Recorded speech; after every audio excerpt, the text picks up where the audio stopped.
Баршаңызға сәлем, сіздермен бірге Нұргүл, менің каналыма қош келдіңіздер. Бүгін сіздермен өте оңай дайындалатын, ешқандай таразыны, миксерді қажет етпейтін қарапайым пирогтың жасалу жолымен бөліскім келеді.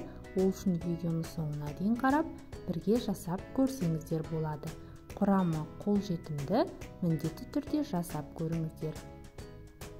Ең әуелі таза ыдысымызға 2 жұмыртқа, қантымызды салып, біркелкі болғанша, аппақ масса болғанша венчиктің көмегімен араластырып аламыз.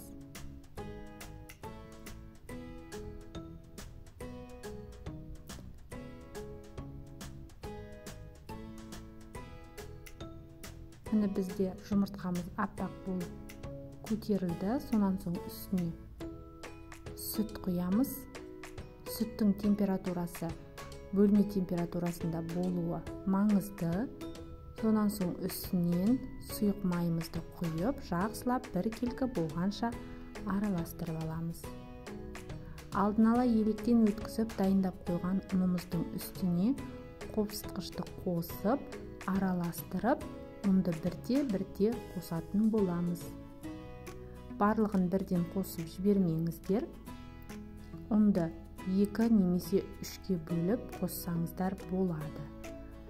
Толық құрамды описание бөліміне жазып қалдыратын боламын. Сол жерден қарап жасап көрсеңіздер болады. Жақсылап біркелкі масса болғанша араластырамыз. Достар, менің каналымда түрлі дәмді қарапайым рецепттер бар. Кіріп, көріп, жасап көрсеңіздер болады.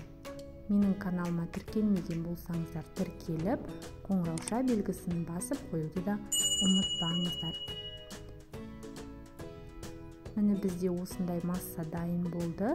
Енді оны табамызға құйып, алдын ала қызып тұрған пеште 200 градуста 30-35 минут пісіретін боламыз. Пирогымыздың піскенін ағаш таяқша арқылы тексерсек болады.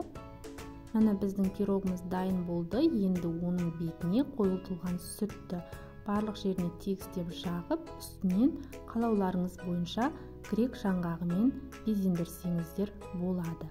Өте дәмді, жұп-жұмсақ болып шығады. Менің табамның диаметрі 30 см.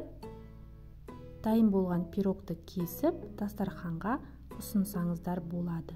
Достар, егер видео пайдалы болған болса, лайк басып, пікір қалдыруды да ұмытпаңыздар. Видеоны соңына дейін тамашалағандарыңызға рахмет. Ас болсын!